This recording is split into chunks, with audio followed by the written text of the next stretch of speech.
Alright folks, this is cutout number 2 for me. I forgot to make any video before I got started just because I wanted to dive in and do it. But give you a little synopsis of what was going on here. Showed up and the homeowner had tried to seal the bees up once. You can see the foam on the wall.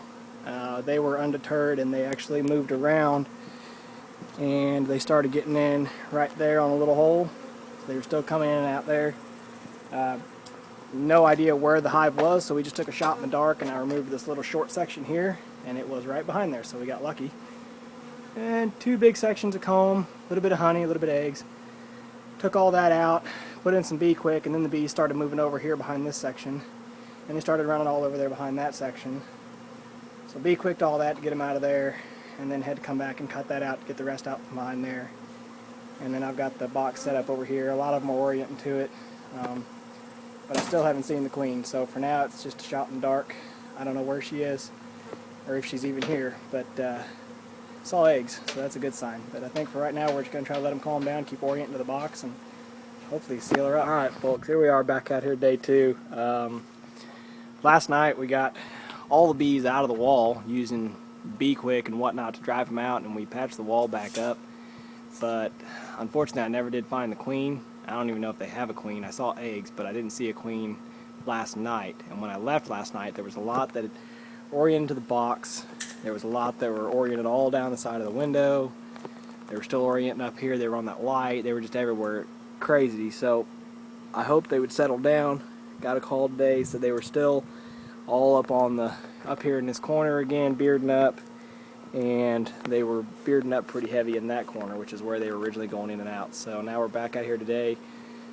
Today I'm using sugar water, sprayed sugar water on them to kind of stick their wings, and I've been moving them over onto the box and keeping them good and sugary and sticky so they can't fly as well. But all of them that you see flying around are ones that were inside the wall, and I've been squirting bee quick up inside the wall, and every time I do they just come pouring out of there, but it seems like there's never quite enough to get them all out. So we're just hoping they'll calm down and settle down, and we're going to start patching up all the holes. And you know, I don't like it, but unfortunately we can't really afford to keep screwing with them, so we're going to patch up every hole we can, and those that are inside are going to stay inside, and those that are outside will stay outside. So alright folks, I'm back out here today at my buddy James's house. You remember this was the first deep that I brought him from that first cutout that I did, and out here a couple days and checked in on them, and they were pulling queen cells pretty heavy. So I don't know if I injured the queen when I moved her or what. I released her from the cage and she crawled down the frames like she was fine, but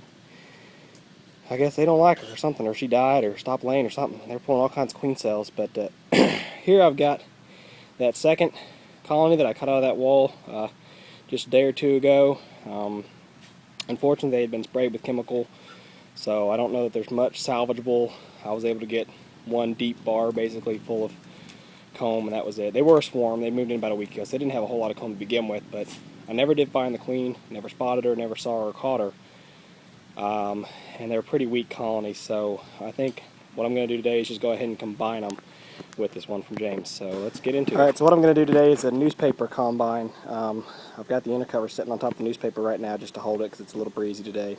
But it's pretty simple. Just laid a sheet of newspaper on top of that lower deep hive body with the established colony, and cut a few narrow slits in it with a pocket knife, and then I'm going to set this other deep hive on top of it. And the idea is that the bees will slowly start to smell each other, and as they pick away at the newspaper and remove it to gain access to each other, it'll be a slow, gradual transition and not cause a lot of fighting and be seen as robbing when 2 hives come that close together. I'm a little curious how this is going to work out because of what I said.